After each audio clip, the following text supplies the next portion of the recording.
What do the Toyota Prius and the McLaren P1 have in common? They are both hybrids. And today we're going to talk about 5 depreciated and fast hybrids that you can buy for multiple price ranges. I'm talking 100k, 50k, 25k, 10k, and 5k. Do hit like to see more videos like this, and if you're one of these 72% of people who aren't subscribed watching this right now, then please do consider subscribing for 2 videos every single week. Let's get straight into it.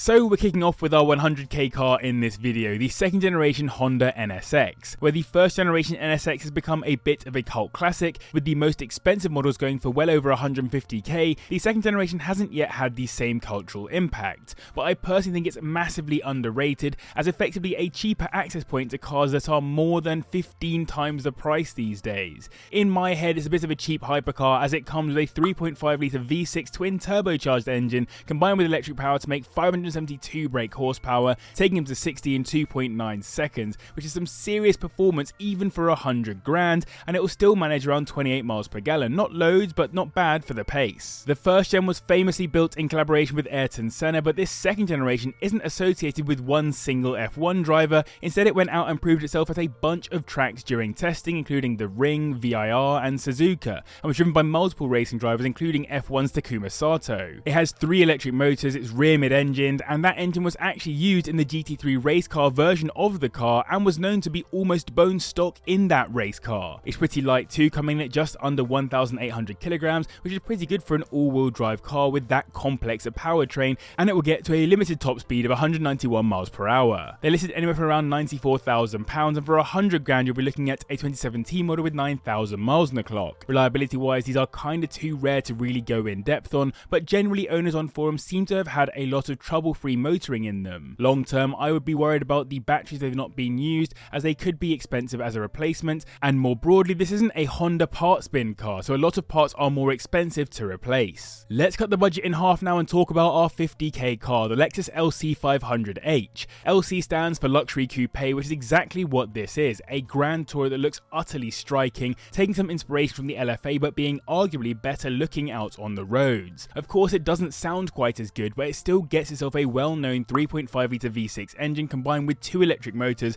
putting out 353 brake horsepower, taking them to 60 in 4.8 seconds, and it will manage around 35 miles per gallon, which is pretty good for a Grand Tourer in its class. It was actually built in the same factory as the LFA by Lexus' hallowed master craftsman, and in order to try to use premium materials for the interior without making the car crazy heavy, a whole bunch of it is built using carbon fibre and aluminium, combined with steel only where absolutely necessary. It also got features like run flat tyres, so Lexus didn't have to put a spare in the boot, and instead were able to put a battery there to help get the weight in the correct places. What's most interesting though is a transmission. It's got a 4-speed box that sits inside a continuously variable transmission, which effectively means you end up with a box that functions like a 10-speed automatic. And this car, like the NSX, ended up being used in a lot of racing, including in Super GT, where it won 14 of the 24 races it entered in GT 500, and it also raced in GT 300, specifically in LC 500h Spec 2. These start at around £43,000, and for our 50k limit you'll get yourself a 2017 model that's done around 20,000 miles. As it's a Lexus, broadly reliability has been pretty good, and the main issues I could find on forums were genuinely to do with annoying squeaks and rattles. Early doors though, there were some transmission problems with that super complex setup, many of which were sorted under warranty. Onto our 25k car now, which I've ever so slightly cheated with as it's only just in our price range, the BMW i8. This is a car that my good friends at Motorland gave me the chance to drive about a year ago, and I had a great time cruising around in it. This car completely dominated the hybrid sports car class, basically owning every award and every total sales record in this space. It was also one of the first mass-produced hybrid sports cars, and to top it off, it has some seriously aggressive looks and those supercar-esque dihedral doors. To drive it feels quick enough too, not crazy fast, but it's still quicker to 60 than cars like the A45 AMG and RS3, despite having a significantly smaller powertrain. It's a 1.5 litre inline-3 turbo to be exact, plus an electric motor which together make 356 brake horsepower, getting it to 60 in 4.3 seconds,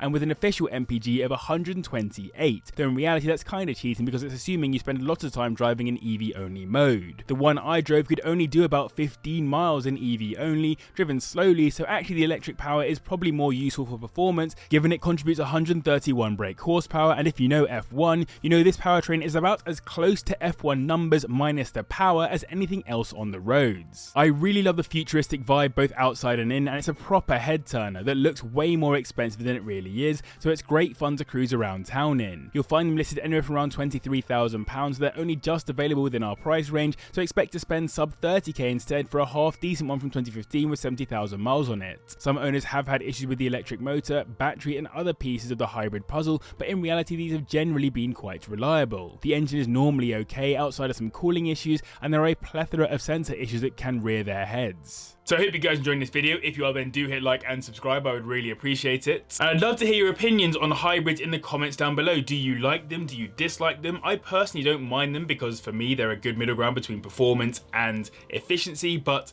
I'd love to hear your thoughts. We're on to our 10k car now, the Mercedes C350E from the W205 generation, which is surprisingly cheap for such a recent car. This is the 4th generation C-Class, and the C350E plug-in hybrid came in both the saloon and estate body types. Driving in electric only mode, these would manage around 19 miles, which is decent for city folk like myself. They come with a 2-litre turbocharged inline-4 engine combined with one electric motor, making 288 brake horsepower total, taking them to 60 in 5.7 seconds, and they theoretically manage around 61 miles per gallon too. In 2018, this car swapped this out for a diesel plug-in hybrid instead of this petrol hybrid setup, which is a bit different to most cars, but if you love MPG, that's definitely the way you should go. As an executive car, the interiors are pretty nice, definitely getting dated quickly, but still nice materials, though I've never been a huge fan of that massive screen on the dashboard that reminds me of the one in the GR Yaris. In estate spec, you also get 350 litres of luggage space, which helps, though it's ever so slightly slower to 60 due to being a bit heavier too. Overall though, this W205 generation was known to be lighter than in the past, around 100 kilograms lighter in fact than W204 generation, made possible by an all-new platform for Mercedes, which incorporated a whole bunch of aluminium throughout the build. This aluminium also helped with rigidity, so supposedly it's a bit safer and better handling than its predecessors. Get one in AMG line spec too, and you've got a pretty quick, pretty economical and pretty good looking executive car for pretty cheap. £6,300 minimum I can find these listed for, and 10 grand is enough for a 2016 model that's done around 70,000 miles. As usual, it's the battery, charging system and electric motor that goes wrong, and there are some broader non-engine electric issues that can hit too. Some owners have had issues with the charging system and others have mentioned issues with the shocks failing.